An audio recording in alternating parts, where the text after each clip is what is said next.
হাতে ফাইল, হৃদয়ে আশা। আর ঠিক সেই পথেই আপনি এমন একটি গাড়ির সামনে এসে দাঁড়ালেন যা অন্য কেউ নয়, স্বয়ং একজন সিইও চালাচ্ছিলেন।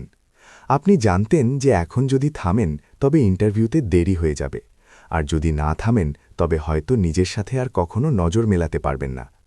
আজকের গল্পটি সেই একটি সিদ্ধান্ত থেকেই শুরু হয়। ইন্টারভিউতে দেরি হয়েছিল কারণ তিনি সিইওর গাড়ি ঠিক করে দিয়েছিলেন।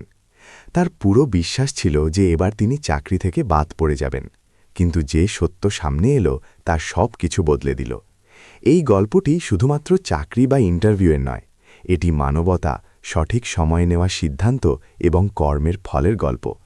এমন একটি গল্প যা হয়তো আপনার জীবনের সাথেও কোথাও না কোথাও জড়িয়ে আছে। ভিডিওটি এগিয়ে নিয়ে যাওয়ার আগে নিচে কমেন্ট করে অবশ্যই জানাবেন আপনি এই মুহূর্তে কোথায় আছেন এবং কি করছেন যখন আপনি আমাদের এই ভিডিওটি দেখছেন। আর যদি আপনার এমন সত্য এবং মন ছুঁয়ে যাওয়া গল্প পছন্দ হয় তবে চ্যানেলটিকে এখনই সাবস্ক্রাইব করবেন, ভিডিওটিকে লাইক করবেন যাতে এমন আরও গল্প আপনার কাছে পৌঁছাতে থাকে। এবার চলুন শুরু করি সেই গল্প যা একজন সাধারণ মানুষের ভাগ্য চিরতরে বদলে দিয়েছিল। মুম্বাইয়ের শীতের সকাল ছিল।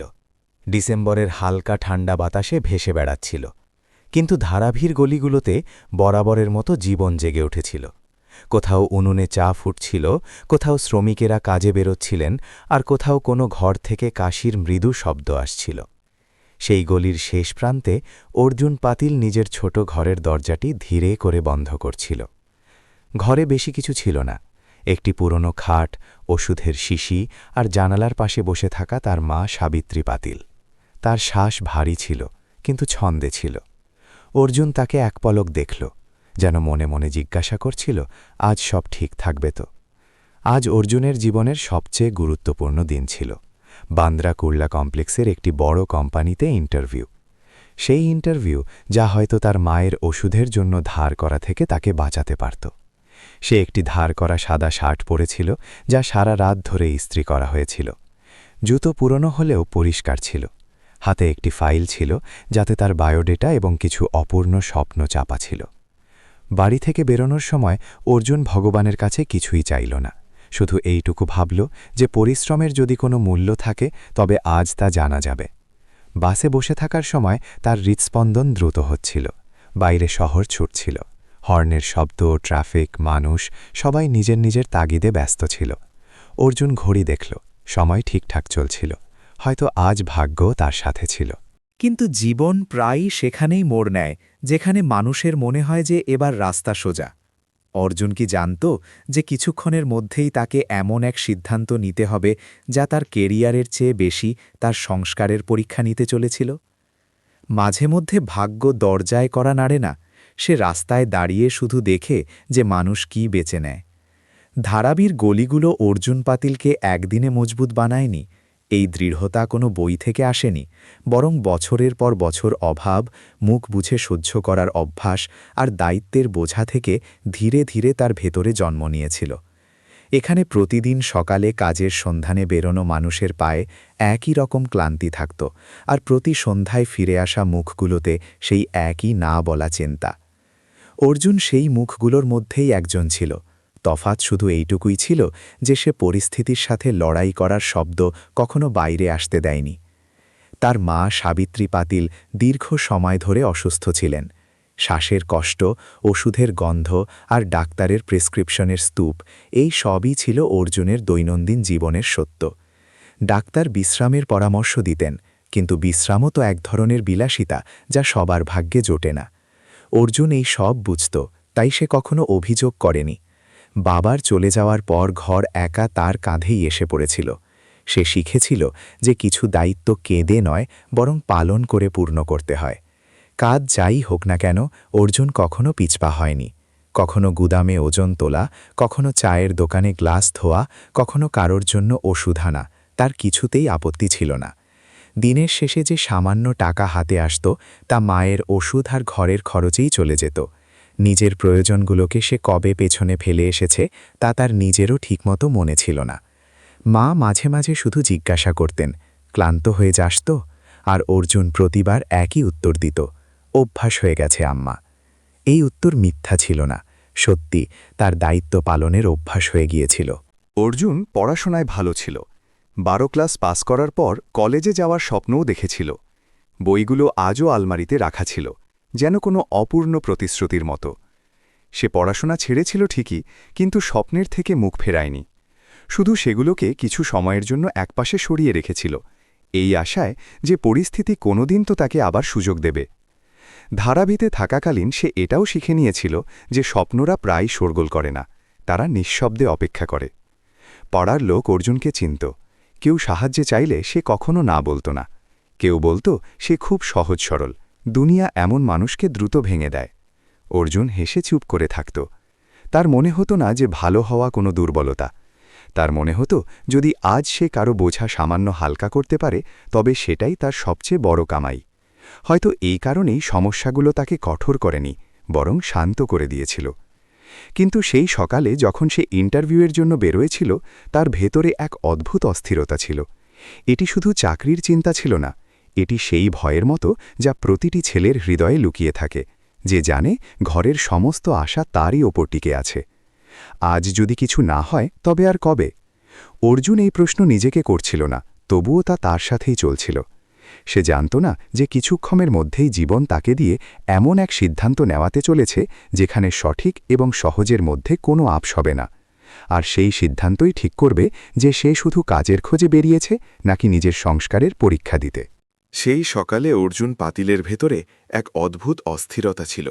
এটি শুধু ইন্টারভিউয়ের ভয় ছিল না, বরং সেই দায়িত্বের ভার ছিল যা প্রতিটি মানুষের সাথে চলে, যার পেছনে একটা পুরো ঘর দাঁড়িয়ে থাকে। ধারাভির গলি থেকে বেরোনোর সময় সে বারবার নিজেকে বুঝিয়েছিল যে আজকের দিনটি সাধারণ নয়, আজ পিছিয়ে যাওয়ার কোনো অবকাশ নেই। মায়ের সেই ভারী নিঃশ্বাসের শব্দ তার কানে তখনও বাজছিল। শহরের গতি বাড়তে থাকল। বাস, সিগন্যাল, ভিড় সবকিছু যেন সময়কে আরও জোরে ঠেলে দিচ্ছিল। অর্জুন বারবার ঘড়ি দেখছিল আর প্রতিবার নিজেকে বলছিল যে সব নিয়ন্ত্রণে আছে। এরই মধ্যে রাস্তার ধারে দাঁড়িয়ে থাকা একটি গাড়ির ওপর তার নজর পড়ল। পেছনের টায়ার পুরোপুরি বসে গিয়েছিল আর পাশে একজন মহিলা ঘাবড়ে গিয়ে ফোনে কারো সাথে কথা বলার চেষ্টা করছিলেন। লোক যাতায়াত করছিল, কিন্তু কেউ থেমে দেখল না। অর্জুনের কদম নিজে থেকে ধীর হয়ে এলো। মস্তিষ্ক তৎক্ষণাৎ সতর্কবার্তা দিল, যদি সে থামে তবে হয়তো দেরি হয়ে যাবে। কিন্তু হৃদয় কোনো যুক্তি দিল না, শুধু একটা টান অনুভব করল, যেন ভেতর থেকে কেউ তাকে থামিয়ে দিচ্ছে। সে এক মুহূর্তের জন্য থামল। সেই মুহূর্তে তার মায়ের মুখ মনে পড়ে গেল। যদি মা এই জায়গায় হতেন আর এমন অসহায় হয়ে দাঁড়িয়ে থাকতেন, তবে কি সে চাইতো যে লোকে এভাবেই চলে যাক? এই প্রশ্নটি তার ভেতরে প্রতিধ্বনিত হল। শহরের শব্দগুলো যেন কিছুটা দূরে চলে গেল। কোনো ঘোষণা ছাড়াই অর্জুন রাস্তার দিকে এগিয়ে গেল। সে ফাইলটি একপাশে রাখল, ডিকি খুলল আর কাজে লেগে গেল। হাতে গ্রিজ লেগে যাচ্ছিল, শার্টে দাগ পড়ে যাচ্ছিল, আর সময় প্রতিটি মুহূর্তের সাথে হাত থেকে পিছলে যাচ্ছিল। মহিলা বারবার ক্ষমা চাইছিলেন, টাকা দেওয়ার কথা বলছিলেন, কিন্তু অর্জুন মাথা নেড়ে কাজ চালিয়ে গেল। তার জন্য এটি কোনো অনুগ্রহ ছিল না, বরং একটি কাজ ছিল যা অসম্পূর্ণ রাখা তার কাছে ভুল মনে হচ্ছিল। আশেপাশে কিছু লোক দাঁড়িয়ে দেখতে লাগল, কিন্তু কেউ এগিয়ে এলো না। কিছুক্ষণের মধ্যেই টায়ার নিজের জায়গায় বসে গেল।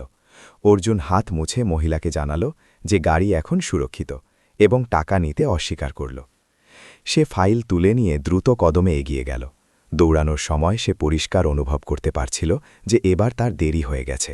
বুক দুরুদুরু করছিল, শ্বাস দ্রুত ছিল, কিন্তু মন অদ্ভুতভাবে শান্ত ছিল, যেন সে ভেতরে কোথাও একটা সঠিক সিদ্ধান্ত নিয়ে ফেলেছে। বিল্ডিংয়ের সামনে পৌঁছে সে এক মুহূর্ত থামল। কাচের জানালায় নিজের ছায়া দেখল, হাতে গ্রিজ, শার্টে দাগ, মুখে ক্লান্তি। সে জানত না ভেতরে কি অপেক্ষা করছে, হয়তো তাকে ভেতরে ঢুকতেই দেওয়া হবে না। কিন্তু সে এটা নিশ্চিত জানত যে সে নিজের হৃদয়ের সাথে আপস করেনি।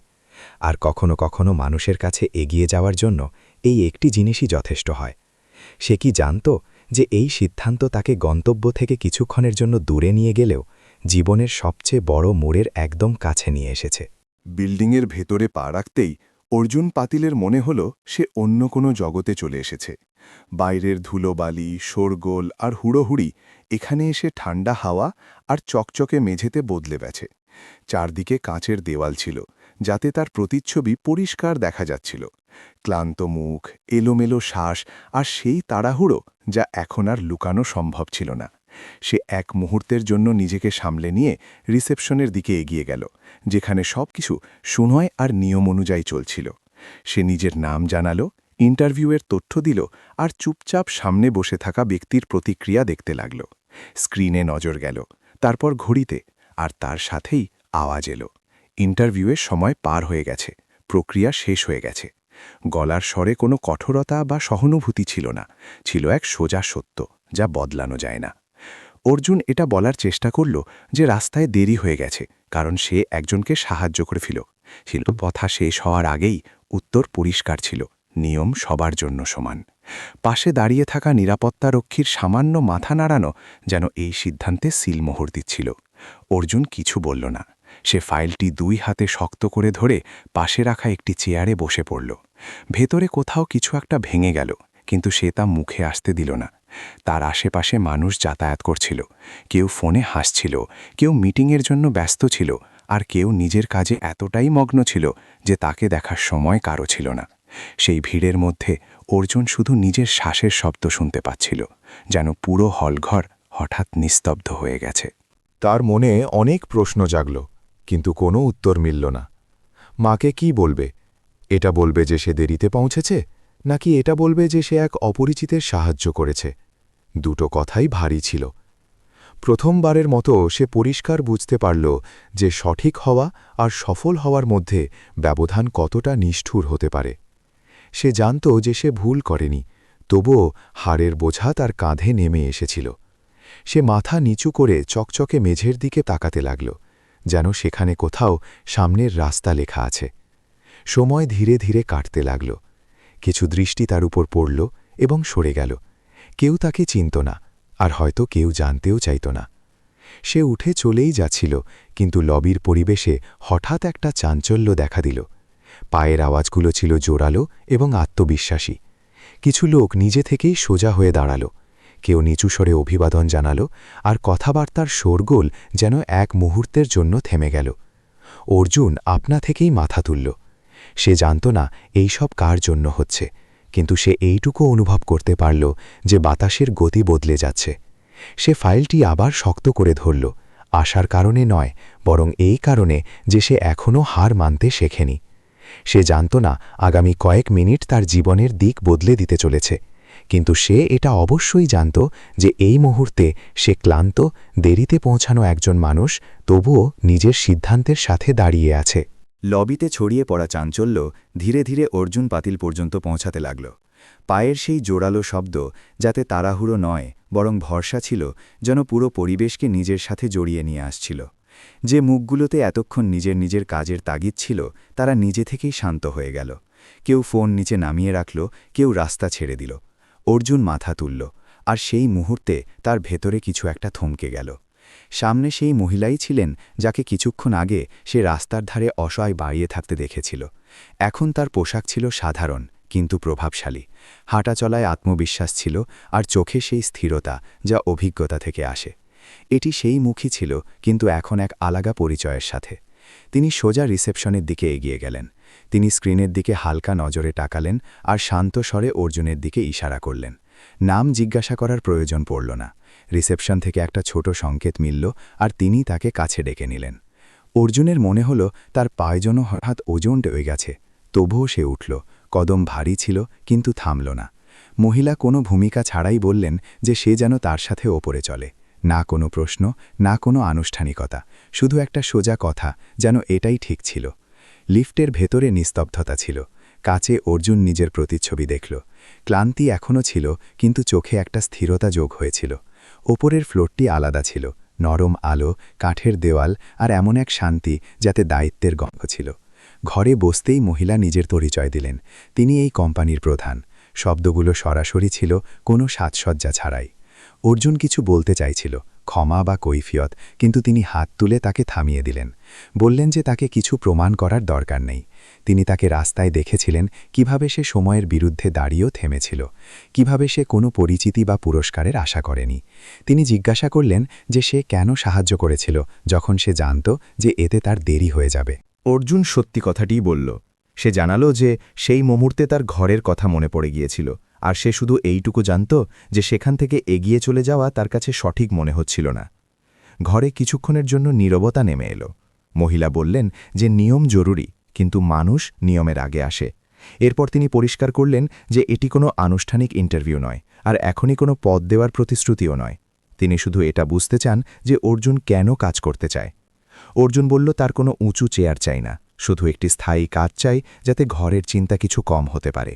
সে শিখতে চায়, পরিশ্রম করতে চায়, আর যদি সুযোগ পায় তবে সেটিকে অবহেলা করবে না। তার গলায় কোনো ভাষণ ছিল না, শুধু ক্লান্তির মাঝে জমে থাকা সততা ছিল। মহিলা মাথা নাড়লেন এবং বললেন যে কাজ শেখানো যায়, কিন্তু নিয়তি বা মানসিকতা নয়।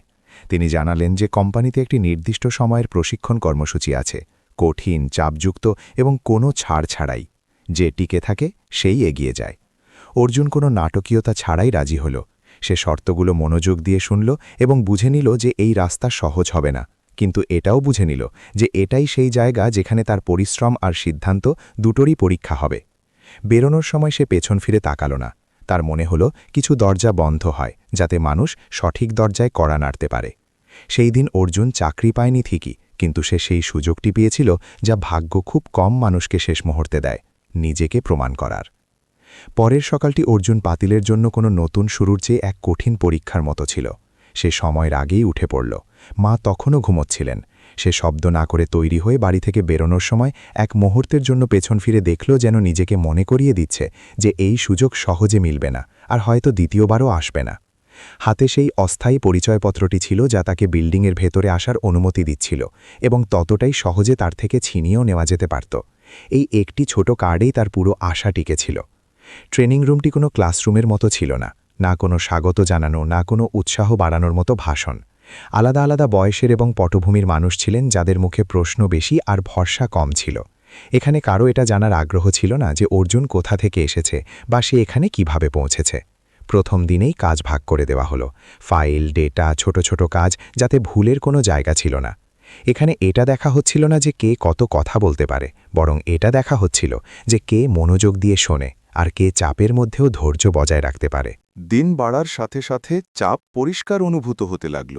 অনেক কথা অর্জুন সাথে সাথে বুঝতে পারছিল না, কিন্তু সে চুপ করে থাকার বদলে জিজ্ঞাসা করা বেছে নিল। যেখানে বকা খেল সে শুনল, যেখানে সংশোধনের কথা বলা হলো সে তা আপন করে নিল। কিছু লোক অভিযোগ করতে লাগল যে কাজ বেশি আর সময় কম।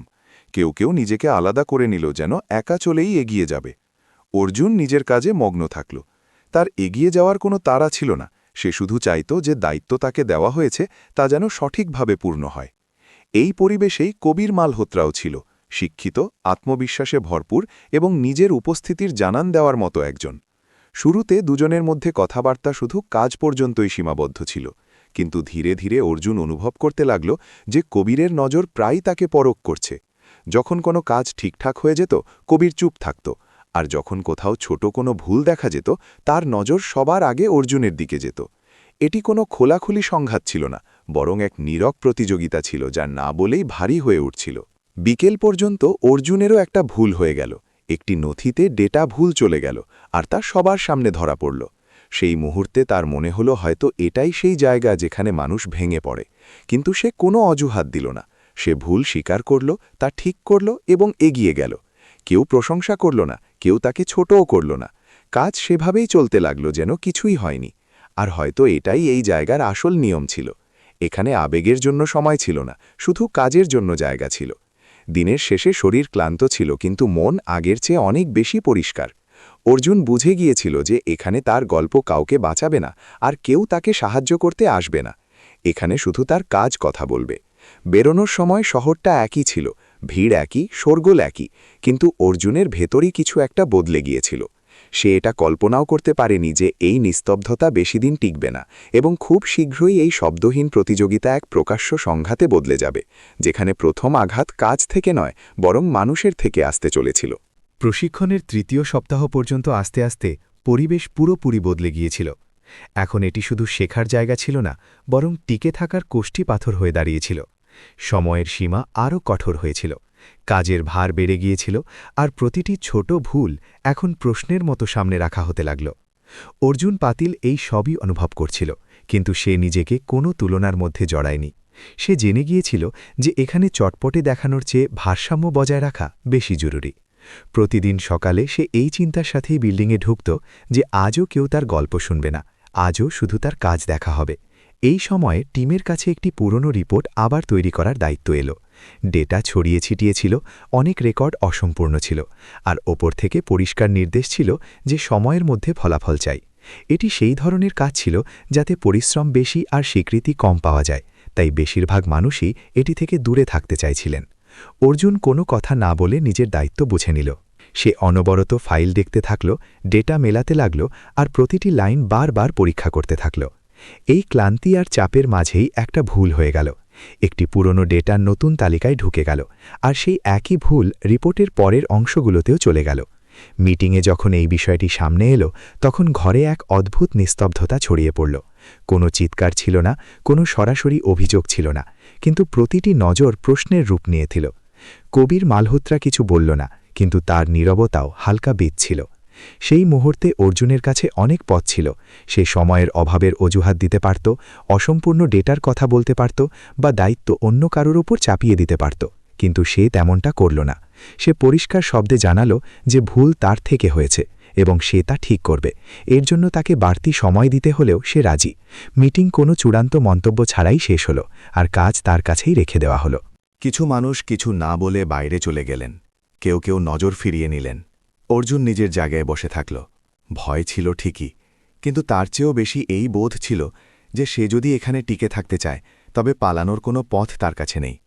সে আবার ফাইল খুলল, প্রতিটি ডেটা আবার দেখল, এবং রিপোর্টটি শুরু থেকে শেষ পর্যন্ত সাবধানে ঠিক করল। এই পরিশ্রম কাউকে দেখানোর জন্য ছিল না, বরং এই জন্য ছিল যাতে পরের দিন সকালে সে নিজের চোখের দিকে তাকাতে পারে। পরের দিন রিপোর্টটি আবার দেখা হলো। না কোনো প্রশংসা হলো, না কোনো প্রশ্ন। শুধু এইটুকু বলা হলো যে ডেটা এখন সঠিক আছে এবং কাজ এগিয়ে যেতে পারে। কথা সেখানেই শেষ হলো। বাইরে থেকে এটি একটি সাধারণ দিনের মতো মনে হচ্ছিল, কিন্তু অর্জুনের ভেতরে কিছু একটা শক্ত হয়ে দাঁড়িয়েছিল। সে বুঝে নিয়েছিল যে এখানে ভুল করা তত বড় অপরাধ নয় যত বড় অপরাধ ভুল থেকে পালিয়ে যাওয়া। সন্ধ্যায় যখন সে বিল্ডিং থেকে বের হল, শহর একই ছিল, ভিড়, শোরগোল, দ্রুতগতির জীবন। কিন্তু অর্জুনের ভেতরে এক নতুন দৃঢ়তা ছিল। প্রথম আঘাত লেগেছিল ঠিকই, কিন্তু সে ভেঙে পড়েনি। সে এটাও পরিষ্কার দেখতে পাচ্ছিল যে আগামী দিনে চ্যালেঞ্জগুলো শুধু কাজ থেকে নয়, বরং মানুষের উদ্দেশ্য থেকেও আসবে। আর সেই উপলব্ধির সাথে কোনো রকম শোরগোল ছাড়াই অর্জুন এগিয়ে চলল। পরের কয়েকদিনে অর্জুন পাতিলের জীবন বাইরে থেকে একই রকম দেখাচ্ছিল। সেই সকালগুলো, সেই কাজ, সেই একই চাপ। কিন্তু ভেতরে কিছু একটা বদলে গিয়েছিল। মিটিংয়ে এখন প্রশ্ন তাকেই বেশি জিজ্ঞাসা করা হচ্ছিল। ফাইলগুলো বিলি করার সময় তার টেবিলে নিজে থেকেই এসে থেমে যেত, আর যে নজরগুলোতে আগে তাড়াহুড়ো বা অবহেলা ছিল, সেগুলোতে এখন এক ধরনের স্থিরতা এসেছিল। কেউ প্রকাশ্যে কিছু বলেনি, না কোনো প্রশংসা হয়েছিল, না কোনো ঘোষণা, কিন্তু এটা পরিষ্কার অনুভূত হচ্ছিল যে তার পরিশ্রম এখন শুধু নজরেই রাখা হচ্ছে না, বরং তা ভরসায় বদলে যাচ্ছে। একদিন টিমকে কয়েক ভাগে ভাগ করে কাজ দেওয়া হলো। সময় কম ছিল আর দায়িত্ব বেশি। অর্জুন সেই অংশটি পেল যাতে পুরনো সিদ্ধান্তের যাচাই করতে হতো, এমন কাজ যাতে ধৈর্য প্রয়োজন আর ভুলের সম্ভাবনা খুব কম থাকে। সে তাড়াহুড়ো না করে কাজ শুরু করল। যেখানে দ্বিমত দেখা দিল, সে ঝগড়ার বদলে যুক্তি বেছে নিল। তার গলার স্বর উঁচুতে ছিল না, কিন্তু তথ্যগুলো একদম পরিষ্কার ছিল। ধীরে ধীরে ঘরের শব্দ কমে এলো, আর কাজ ঠিকঠাকভাবে গুছিয়ে এলো। সেই সময়েই সে এটা অনুভব করল যে কিছু মানুষ এখন তাকে দূর থেকে নয়, বরং সমমর্যাদায় দেখছে। করিডোর দিয়ে যাওয়ার সময় এক মুহূর্তের জন্য তার মনে হল কেউ তার দিকে তাকাচ্ছে। সে পেছনে ফিরে দেখল না। সে জানত এই জায়গায় ফিরে দেখার চেয়ে সোজা এগিয়ে যাওয়া অনেক বেশি জরুরি। দুপুরের পর একজন অভিজ্ঞ কর্মী তার কাছে এলেন এবং কোনো ভূমিকা ছাড়াই শুধু এইটুকু বললেন যে পরের মিটিংয়ের জন্য প্রস্তুতি যেন ঠিক থাকে। এটি প্রশংসাও ছিল না, আবার কোনো সতর্কবার্তাও ছিল না, শুধু একটা সংকেত ছিল যে ভরসা ধীরে ধীরে তৈরি হচ্ছে, আর দায়িত্বও সেই অনুযায়ী বাড়বে। কবির মালহোত্রার সাথে সম্পর্কের মধ্যেও বদল দেখা যাচ্ছিল। এখন নীরবতা আগের মতো হালকা ছিল না, প্রশ্নগুলোতে তুলনার ধার ছিল, আর প্রতিটি আলোচনায় এক না বলা উত্তেজনা। অর্জুন সংঘাত বেছে নিল না, সে নিজের কাজকে আরও পরিষ্কার এবং নিখুঁত করে নিল। সে বুঝে গিয়েছিল যে এখানে জবাব শব্দ দিয়ে নয়, বরং ফলাফল দিয়ে দেওয়া হয়, আর এটাই একমাত্র ভাষা যা সবাই বোঝে। সন্ধ্যায় যখন সে নিজের ডেস্ক থেকে উঠল, এক মুহূর্তের জন্য থমকাল। তার মনে পড়ল যে সে এখানে কোনো পরিচয়ের সাহায্যে আসেনি, আর কোনো কিছুর সাহায্যে টিকেও থাকতে চায় না। বেরোনোর সময় সে সেই একই ভারসাম্যপূর্ণ গতি ধরল, না দ্রুত না ধীর। সে জানত না সামনে কি হতে চলেছে, কিন্তু এটা পরিষ্কার ছিল যে রাস্তা এখন তাকে চিনতে শুরু করেছে। আর হয়তো এটাই সেই মুহূর্ত ছিল যখন কোনো রকম শোরগোল ছাড়াই ভাগ্য আবারও একবার লক্ষ্য করল যে এই মানুষটি কথা কম বলে, কিন্তু কাজের সময় পিছিয়ে আসে না। পরের সপ্তাহের শুরুর সাথেই অর্জুন পাতিল পরিষ্কার অনুভব করল যে এখন তার থেকে শুধু সঠিক কাজের নয়, বরং চাপের মধ্যে, সময়ের অভাবে এবং কোনো সাহায্য ছাড়াই সঠিক কাজের আশা করা হচ্ছে। টিমের সামনে একটি নতুন প্রজেক্ট রাখা হলো, কাগজে ছোট কিন্তু প্রভাবে বিশাল। এতে পুরনো তথ্যের পর্যালোচনা, সাম্প্রতিক সিদ্ধান্তের মূল্যায়ন এবং একটি পরিষ্কার সুপারিশ অন্তর্ভুক্ত ছিল। সময়সীমা খুব কম ছিল, আর ভুলের কোনো অবকাশ প্রায় ছিলই না। ঘরে এক মুহূর্তের জন্য নিস্তব্ধতা ছেয়ে গেল। কিছু নজর দৃষ্টি ফাইলগুলোর ওপর ছিল, কেউ বা একে অপরের দিকে। অর্জুন বুঝে গেল যে এটি শুধু একটি কাজ নয়, এটি ভরসার পরবর্তী কষ্টিপাথর। কাজ ভাগ করে দেওয়া হলো, দায়িত্বগুলো নির্দিষ্ট ছিল, কিন্তু চাপের ছাপ প্রতিটি মুখেই দেখা যাচ্ছিল। কবির মালহোত্রা সমন্বয় ও উপস্থাপনার অংশ পেল, মিটিং, সারাংশ এবং চূড়ান্ত রিপোর্ট তৈরির কাজ। অর্জুনকে বিশ্লেষণের সেই অংশটি দেওয়া হলো যেখানে পরিসংখ্যা কথা বলে, আর কোনো অজুহাত চলে না। সে কিছু না বলেই কাজ সামলে নিল। যত সে ডেটার গভীরে গেল, প্রশ্ন বাড়তে থাকল। কিছু পরিসংখ্যান মিলছিল না, কিছু সিদ্ধান্তের পেছনের কারণ অসম্পূর্ণ ছিল। প্রতিটি উপসংহারের সাথে একটি নতুন সন্দেহ সামনে আসছিল। এটি সেই মোড় ছিল যেখানে দ্রুত এগিয়ে যাওয়া সহজ ছিল, কিন্তু সঠিক পথে টিকে থাকা কঠিন। এরই মধ্যে একটি না বলা চাপও সাথে চলছিল। প্রতিটি আলোচনায় তুলনার ছায়া ছিল। কবিরের শব্দগুলো সংযত ছিল, কিন্তু তার ইশারাগুলোর মানে পরিষ্কার বোঝা যাচ্ছিল। একটি মিটিংয়ের পর সে অর্জুনের কাছে থামল এবং বলল যে সময় খুব কম, তাই বাস্তবসম্মত হওয়াটাই ভালো হবে। অর্জুন বুঝে গেল যে এই একটি শব্দের মধ্যে কি লুকিয়ে আছে। কিছু প্রশ্ন ছেড়ে দেওয়া, কিছু অস্বস্তিকর সত্যকে একপাশে সরিয়ে রাখা। পরামর্শটি সরাসরি ছিল না, কিন্তু সংকেত পরিষ্কার ছিল। সেই সন্ধ্যায় ডেস্কে বসে অর্জুন অনেকক্ষণ স্ক্রিনের দিকে তাকিয়ে থাকল। সে জানত যে যদি সে কিছু বিষয় চোখ বন্ধ করে নেয়, তবে রিপোর্টটি সময়মতো এবং কোনো বিতর্ক ছাড়াই বেরিয়ে যাবে। কিন্তু সে এটাও জানত যে তখন সে নিজের সাথে নজর মেলাতে পারবে না। সে আবারও পরিসংখ্যানগুলো পরীক্ষা করল, প্রসঙ্গগুলো জুড়ল এবং প্রতিটি উপসংহারের পেছনের কারণ পরিষ্কার করে লিখল। যেখানে সত্য অস্বস্তিকর ছিল, সে সেটিকে নরম করল না। ভাষা সংযত রাখল, কিন্তু তথ্যগুলো পূর্ণ রাখল। এই সিদ্ধান্তটি সহজ ছিল না, কারণ সে জানত যে এই রিপোর্টটি প্রশ্ন তুলবে, আর প্রশ্ন সব সময় অস্বস্তি নিয়ে আসে। পরের দিন উপস্থাপনার সময় ঘরের বাতাস ভারী হয়ে গেল। কিছু পাতা উল্টানো হলো, কিছু পয়েন্টের উপর থেমে প্রশ্ন জিজ্ঞাসা করা হলো, এবং তারপর একটি নিস্তব্ধতা এলো। সেই নিস্তব্ধতা যাতে কেউ তৎক্ষণাৎ কোনো প্রতিক্রিয়া দেয় না। মিটিংয়ের পর করিডোরে কবিরের নজর তার সাথে মিলল। এইবার নিস্তব্ধতায় বিরক্তি ছিল। অর্জুন কিছু বলল না। সে জানত যে সে কোনো ব্যক্তির বিরুদ্ধে নয়, বরং একটি প্রক্রিয়ার পক্ষে দাঁড়ানো বেছে নিয়েছে। সেই সন্ধ্যায় বাড়ি ফেরার সময় শহর একই ছিল, কিন্তু ভেতরে ক্লান্তি আর প্রশান্তি পাশাপাশি চলছিল। ক্লান্তি এই জন্যে যে রাস্তা আরও কঠিন হতে চলেছিল, আর প্রশান্তি এই জন্যে যে সে সহজ পথ বেছে নেয়নি। সে জানত না যে এই রিপোর্টের জন্যে তাকে কি দাম দিতে হবে, কিন্তু এটা অবশ্যই জানত যে এখন আর পেছনে ফেরার প্রশ্ন নেই। পরবর্তী পদক্ষেপ যাই হোক না কেন, সে সেই সত্যের সাথেই এগোবে যা তাকে এখানে পৌঁছে দিয়েছে, এবং হয়তো সেই সত্যই আগামী দিনে তার পথ ঠিক করে দেবে।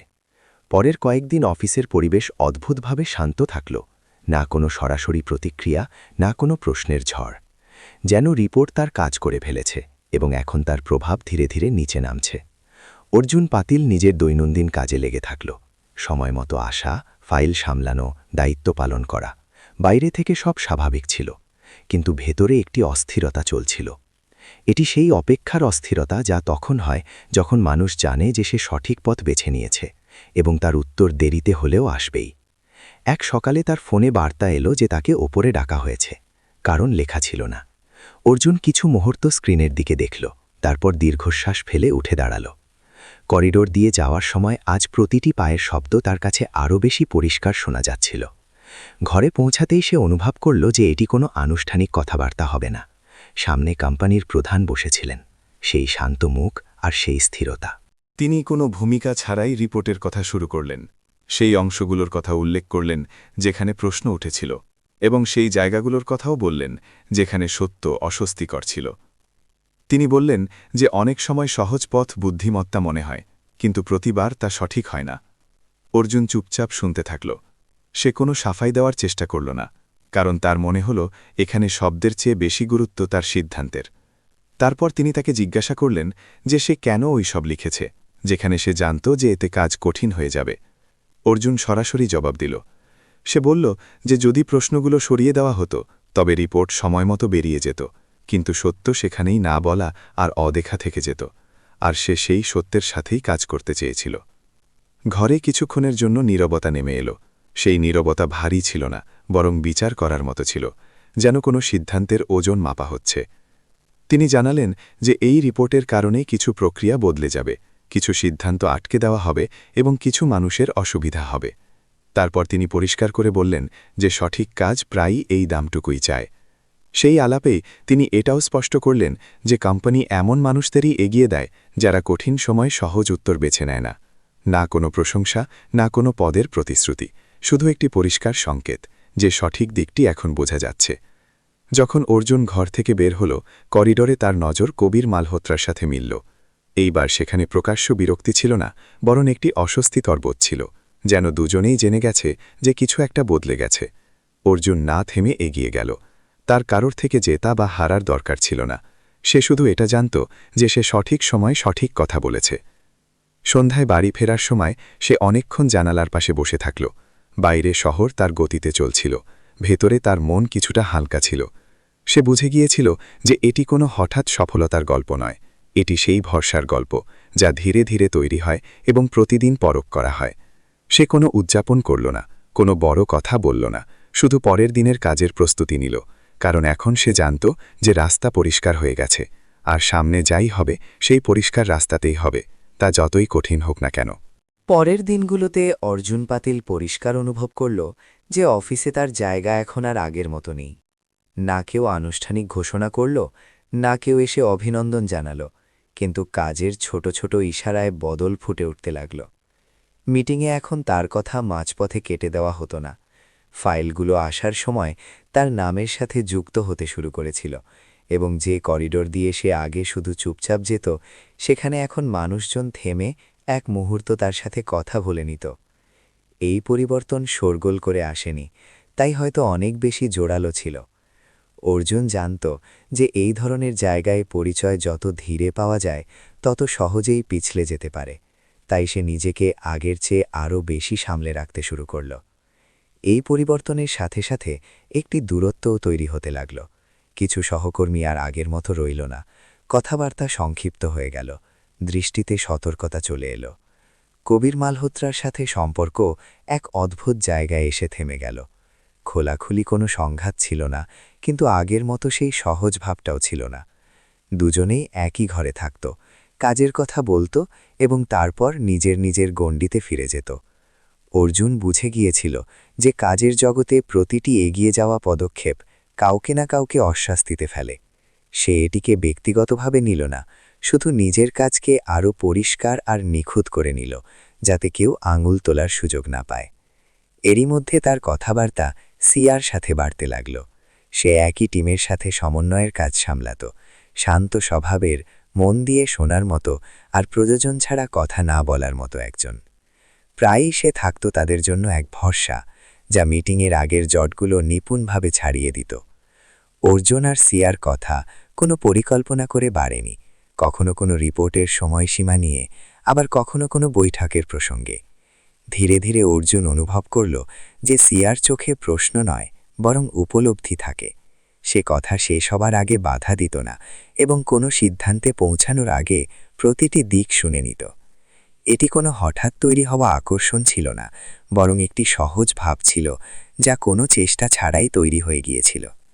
এক সন্ধ্যায় কাজ শেষ হওয়ার পর দুজনে লিফট পর্যন্ত পৌঁছাল। বাইরে শহর তার গতিতে চলছিল, কিন্তু সেই ছোট্ট নিস্তব্ধতায় কিছু একটা আলাদা ছিল।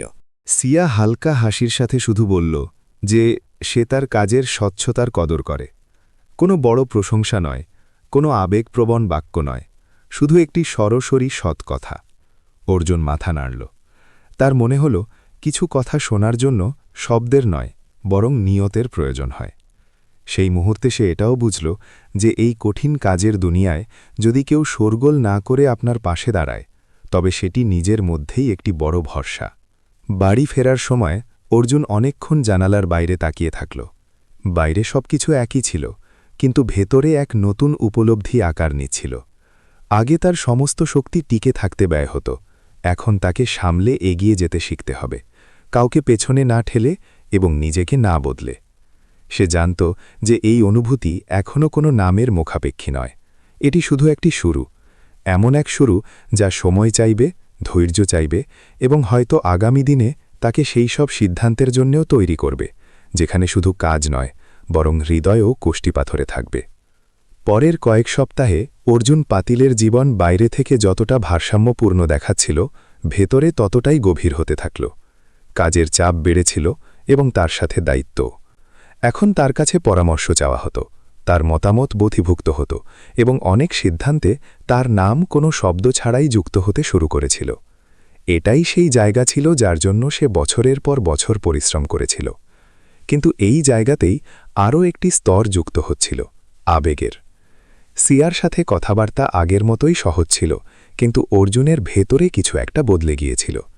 সে এখন প্রতিটি শব্দ মেপে বলতে শুরু করল, প্রতিটি নীরবতাকে বুঝতে শুরু করল, এবং সবচেয়ে বেশি সে এটা শিখছিল যে কোথায় থেমে যাওয়া জরুরি। একদিন গভীর রাত পর্যন্ত টিম একটি কঠিন ডেডলাইনে কাজ করছিল। ঘরে ক্লান্তি নেমে এসেছিল এবং কথাবার্তা ধীর হয়ে গিয়েছিল। অর্জুন আর সিয়া একসাথে বসে ফাইল দেখছিল। একটি রিপোর্টের অংশ নিয়ে মতভেদ হল। সিয়া শান্তভাবে নিজের কথা রাখল। অর্জুন মন দিয়ে শুনল এবং যুক্তির সাথে জবাব দিল। কোনো তর্ক হল না, শুধু চিন্তার আদান প্রদান হল। সেই মুহূর্তে অর্জুনের মনে হল সে শুধু সিয়ার বুদ্ধির নয়, বরং সেই পদ্ধতিরও কদর করে, যে পদ্ধতিতে সে ভিন্ন মত প্রকাশ করে, গলা উঁচুতে না তুলে এবং কাউকে ছোট না করে। এই উপলব্ধি হালকা ছিল না, কিন্তু অর্জুন সেটিকে ভেতরেই আটকে রাখল। সে জানত যে এই জায়গায় আবেগকে প্রশ্রয় দেওয়া কাজের স্বচ্ছতাকে ঝাপসা করে দিতে পারে। কিছুদিন পরেই একটি নতুন দায়িত্ব সামনে এলো, একটি গুরুত্বপূর্ণ প্রেজেন্টেশন, যাতে সিয়াকে সমন্বয় সামলাতে হতো আর অর্জুনকে বিশ্লেষণ। দুজনকে একটানা সাথে কাজ করতে হলো। সময় বাড়ল, কাজ বাড়ল এবং একসাথে কাটানো মুহূর্তও বাড়ল। কথাবার্তা পুরোপুরি পেশাদার ছিল, কিন্তু নীরবতা এখন আগের চেয়ে বেশি কথা বলতে শুরু করেছিল।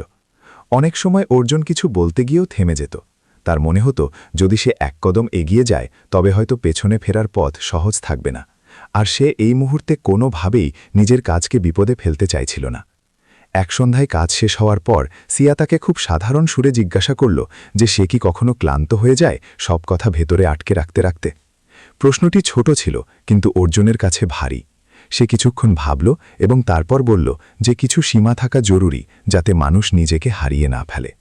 সিয়া কোনো উত্তর দিল না, শুধু হালকা হাসির সাথে মাথা নাড়ল। সেই হাসিতে কোনো অভিযোগ ছিল না, বরং বোঝা বা উপলব্ধি ছিল। অর্জুনের মনে হল হয়তো এটাই সবচেয়ে কঠিন পরিস্থিতি, যখন সামনের জন বুঝে যায় কিন্তু চাপ সৃষ্টি করে না। সেই রাতে বাড়ি ফিরে অর্জুন অনেকক্ষণ জানালার পাশে বসে থাকল। বাইরে শহরের আলোগুলো নিজের জায়গায় ছিল, আর ভেতরে তার মনে পরিষ্কার রেখা টানা হয়ে গিয়েছিল। সে বুঝে গিয়েছিল যে এই লড়াই আর কারো সাথে নয়, বরং নিজের সাথে। কাজ আর হৃদয়ের এই দূরত্ব যদি এখনই সামলে নেওয়া যায়, তবে হয়তো দুটোই সুরক্ষিত থাকবে। সে একটি নীরব সিদ্ধান্ত নিল। সে এই অনুভূতিকে সময় দেবে, কোনো নাম দেবে না, তাড়াহুড়োও করবে না, আবার অস্বীকারও করবে না। সে সেটাই করবে যা সে এখন পর্যন্ত করে এসেছে, দায়িত্বকে আগে রাখবে এবং আবেগকে ততটুকুই জায়গা দেবে যাতে তা বোঝা না হয়ে দাঁড়ায়। পরের দিন সকালে অফিসে সবকিছু স্বাভাবিক ছিল। সেই মিটিং, সেই ফাইল, সেই গতি।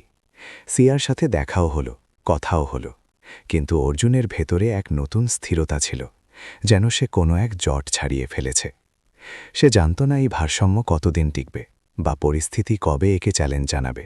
কিন্তু এইটুকু পরিষ্কার ছিল যে আগামী দিনে পরীক্ষা শুধু তার যোগ্যতার হবে না, বরং তার ধৈর্য এবং সংযমেরও হবে। আর হয়তো এটাই সেই মোড় ছিল যেখানে তার গল্প আরও একবার নিজেকে পরখ করতে চলেছিল, এইবার কাজ দিয়ে নয়, বরং হৃদয় দিয়ে। পরের কয়েকদিন অর্জুন পাতিল সেই একই ভারসাম্য বজায় রাখার চেষ্টা করল যা সে সম্প্রতি অর্জন করেছিল। অফিসে কাজ নিজের গতিতে এগিয়ে চলছিল, আর ভেতরে আবেগগুলোকে সে এক শান্ত জায়গায় রেখেছিল। কিন্তু জীবন প্রায়ই সেখান থেকেই প্রশ্ন তোলে যেখানে মানুষের মনে হয় যে এখন সব সামলে গেছে। এক দুপুরে মিটিংয়ের মাঝখানে তার ফোন অনবরত কাঁপতে লাগল। সে নজর দিল, বাড়ি থেকে অনেকগুলো মিসড কল। মিটিং শেষ হতেই সে বাইরে বেরিয়ে ফোন করল। ওপাশ থেকে আওয়াজটি ঘাবড়ানো ছিল। মায়ের শরীর হঠাৎ আরাপ হয়ে গিয়েছিল, শ্বাস নিতে কষ্ট বেড়ে গিয়েছিল এবং ডাক্তার অবিলম্বে আসতে বলেছিলেন। অর্জুন দেরি না করে নিজের ফাইলপত্র গুছিয়ে নিল। সেই মুহূর্তে অফিস, প্রজেক্ট আর ডেডলাইন সব পেছনে পড়ে রইল। রাস্তা শহর একই ছিল, কিন্তু আজ প্রতিটি সিগন্যাল লম্বা মনে হচ্ছিল, আর প্রতিটি মিনিট ভারী। হাসপাতালে পৌঁছাতে পৌঁছাতে সন্ধ্যা নেমে এল। মা বিছানায় শুয়েছিলেন, মুখে ক্লান্তি পরিষ্কার দেখা যাচ্ছিল। ডাক্তার জানালেন যে চিকিৎসা দীর্ঘায়িত হতে পারে এবং কিছু সময় পর্যন্ত নিয়মিত দেখাশোনার প্রয়োজন হবে।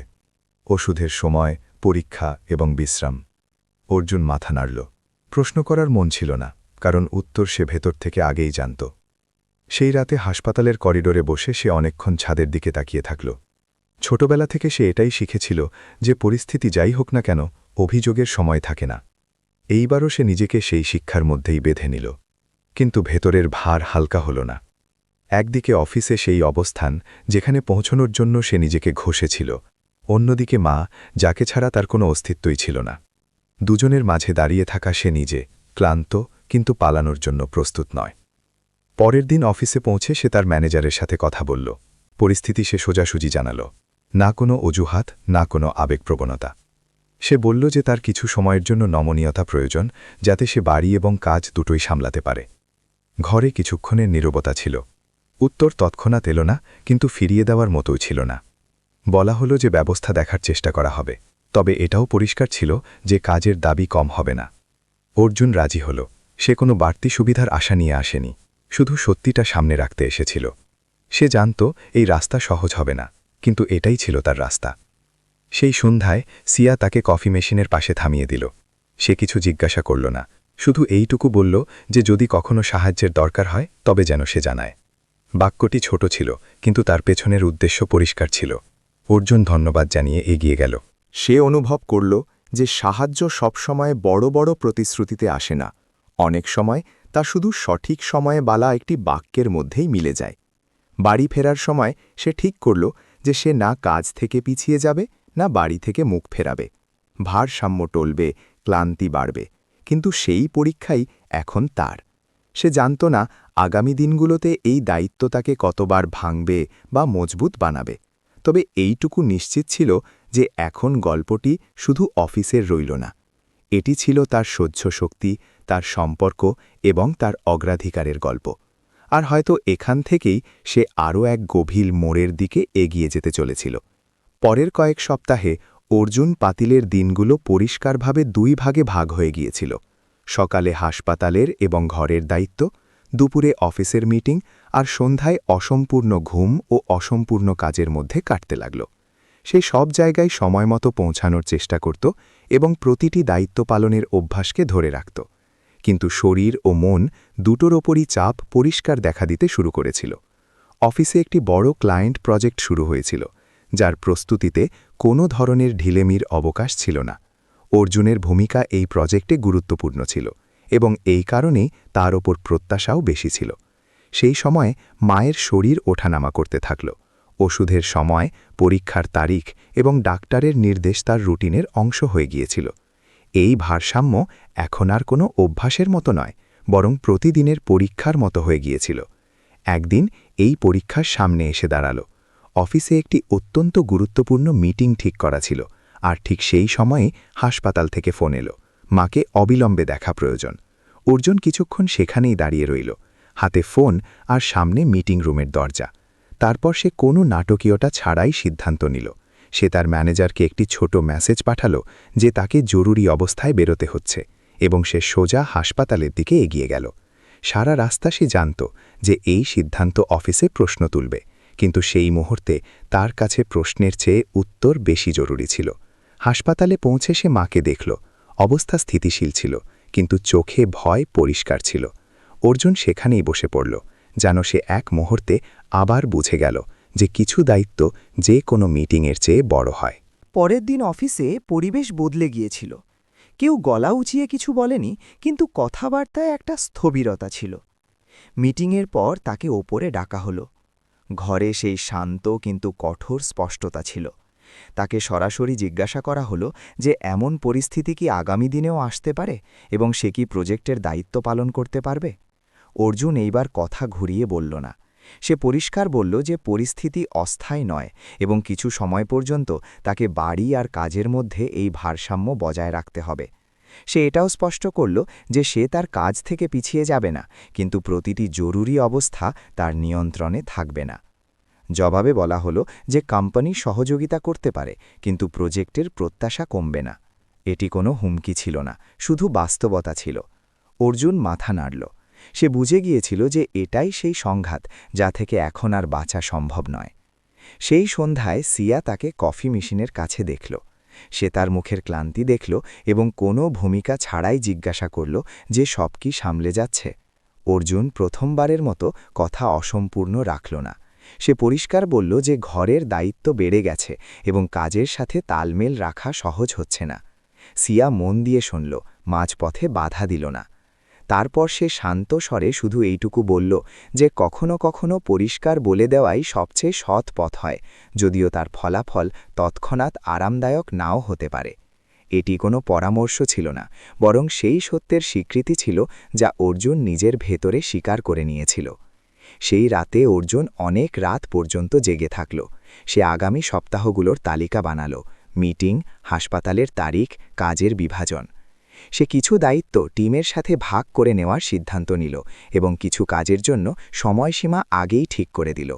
এই পদক্ষেপটি ঝুঁকিপূর্ণ ছিল, কিন্তু সৎ ছিল। পরের দিন সে সেটাই করল।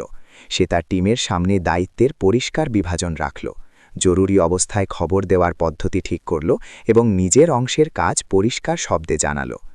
দিন শেষ হতে হতে সে অনুভব করল যে সংঘাত কাটেনি, কিন্তু সে সংঘাতের মাঝে সত্য বেছে নিয়েছে। রাস্তা এখনও কঠিন ছিল, হয়তো আগের চেয়ে বেশি, কিন্তু এইবার তার কদমগুলো পরিষ্কার ছিল।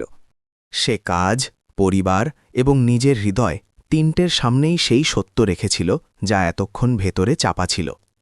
আর কখনো কখনো গল্পকে এগিয়ে নিয়ে যাওয়ার জন্য কোনো বড় জয়ের প্রয়োজন হয় না, শুধু এই পরিষ্কার স্বীকৃতির প্রয়োজন হয়। সময় ধীরে ধীরে নিজের গতি বদলাল। হাসপাতাল এখন অর্জুন পাতিলের কাছে ভয়ের জায়গা রইল না, বরং এমন এক জায়গা হয়ে উঠল যেখানে প্রতিদিন কিছুটা করে ভরসা ফিরে আসত। ওষুধের সময় ঠিক হয়ে গিয়েছিল, পরীক্ষাগুলো নিয়মিত ছিল এবং মায়ের শ্বাস এখন আগের চেয়ে বেশি স্থিতিশীল মনে হতে লাগল। এটি পুরোপুরি সুস্থ হয়ে ওঠার গল্প ছিল না, কিন্তু এইটুকু নিশ্চিত ছিল যে এখন প্রতিটি সকাল ভয়ের সাথে শুরু হতো না। অর্জুন বাড়ি আর অফিসের মাঝে যে ব্যবস্থা তৈরি করেছিল তা নিখুঁত ছিল না, কিন্তু টেকসই ছিল। সকালে সে সময়ের আগেই উঠত, মায়ের পাশে কিছুক্ষণ বসত, তার জন্য জল রাখত এবং তারপর কোনো তাড়াহুড়ো ছাড়াই অফিসের জন্য বেরিয়ে যেত। সন্ধ্যায় ফিরে সে সারাদিনের ছোট ছোট কথা বলত, যেন শব্দের চেয়েও বেশি নিজের উপস্থিতির মাধ্যমে এই ভরসা দিচ্ছিল যে সে এখানেই আছে। অফিসের পরিস্থিতিও একইভাবে ধীরে ধীরে পরিষ্কার হয়ে এলো। অর্জুনের ভূমিকা বদলেছিল, কিন্তু কমে যায়নি। সে প্রতিটি মিটিংয়ে উপস্থিত থাকত না, কিন্তু যেখানে তার প্রয়োজন হতো সেখানে তার কথা শোনা হতো। কেউ হাততালি দেয়নি, কেউ বড় শব্দে তার প্রশংসাও করেনি, কিন্তু সে এটা পরিষ্কার অনুভব করতে শুরু করেছিল যে সততা আর স্পষ্টতা নিজের জায়গা করে নিয়েছে। একদিন তাকে ওপরে ডাকা হলো। কোনো দীর্ঘ আলাপ হলো না, শুধু এইটুকু বলা হলো যে কোম্পানি তার পরিস্থিতি এবং তার পদ্ধতি দুটোই দেখছে। অর্জুন মাথা নেড়ে ঘর থেকে বেরিয়ে এলো। সে বুঝে গিয়েছিল যে আসল জয় প্রায়ই কোনো শোরগোল ছাড়াই আসে। সিয়ার সাথে তার কথাবার্তাও বদলে গিয়েছিল। না সে বেশি কথা বলতো, না অর্জুন তাড়াহুড়ো করে কিছু ঠিক করতে চাইত। এক সন্ধ্যায় কাজের পর তারা একসাথে বসে চা খাচ্ছিল। কথাবার্তা সাধারণ ছিল, কাজ, আবহাওয়া, সারাদিনের ক্লান্তি। অর্জুন শুধু এইটুকু বলল যে তার কাছে জিনিসগুলোকে ধীরে ধীরে এগিয়ে নিয়ে যাওয়াই ঠিক মনে হয়। সিয়া হেসে তার কথা মেনে নিল। সেই হাসিতে কোনো অভিযোগ ছিল না, শুধু বোঝা বা উপলব্ধি ছিল। সেই মুহূর্তে অর্জুন অনুভব করল যে সাথে থাকা মানে সবসময় কাছাকাছি থাকা নয়, কখনো কখনো সাথে থাকা মানে একে অপরকে সময় দেওয়া। এক শান্ত সকালে অর্জুন জানালার পাশে দাঁড়িয়ে বাইরে দেখছিল। শহর একই ছিল, সরগোল একই ছিল, কিন্তু ভেতরে কিছু একটা স্থির হয়ে গিয়েছিল। তার মনে পড়ল, যদি সেই দিন রাস্তার ধারে সে না থামত, যদি সে সহজ পথ বেছে নিত, যদি সে সত্য বলা এড়ানোর চেষ্টা করত, তবে হয়তো আজ এই শান্তি সে কখনো পেত না। সে বুঝে নিয়েছিল যে জীবনে সঠিক সিদ্ধান্ত সবসময় তৎক্ষণাৎ স্বস্তি দেয় না, কিন্তু ভুল সিদ্ধান্ত দেরিতে হলেও শূন্যতা অবশ্যই রেখে যায়। সেই চিন্তা নিয়েই সে মায়ের কাছে গেল, তার হাত ধরল এবং কিছু বলল না। মা তার দিকে তাকালেন এবং হালকাভাবে তার আঙুলগুলো চেপে ধরলেন। সেই ছোট ঘরে কোনো উদযাপন ছিল না, কোনো ঘোষণা ছিল না, কিন্তু এমন এক শান্তি ছিল যা কোনো উৎসবের চেয়ে কম নয়। অর্জুন জানত যে চ্যালেঞ্জগুলো শেষ হয়নি। কাল আবার অফিস হবে, দায়িত্ব থাকবে, মুশকিল থাকবে, কিন্তু এখন সে ভয়ের সাথে নয়, বরং ভারসাম্যের সাথে এগিয়ে যাবে। কারণ সে শিখে নিয়েছিল যে সত্যিকারের সফলতা সেটি নয় যা কাউকে পেছনে ফেলে পাওয়া যায়, বরং সেটি যা কাউকে সাথে নিয়ে অর্জন করা যায়। আর কখনো কখনো জীবনের সবচেয়ে বড় উপহার কোনো বড় মোড় নয়, বরং সেই শান্তি যা সঠিক নির্বাচনের পর নিঃশব্দে এসে পাশে বসে যায়। যদি এই গল্পটি আপনাকে কোথাও স্পর্শ করে থাকে, তবে নিজের কথা অবশ্যই শেয়ার করবেন। হতে পারে আপনার একটি সত্য মন্তব্য অন্য কারোর জন্য সাহস হয়ে দাঁড়াবে। আর যদি আপনার এমনই জীবনের সাথে যুক্ত গল্প শুনতে ভালো লাগে, তবে চ্যানেলটিকে পছন্দ করবেন এবং সাবস্ক্রাইব করবেন, কারণ প্রতিটি গল্পের কোনো না কোনো মোড়ে আমরা সবাই নিজেকে কিছুটা হলেও চিনে নিতে পারি।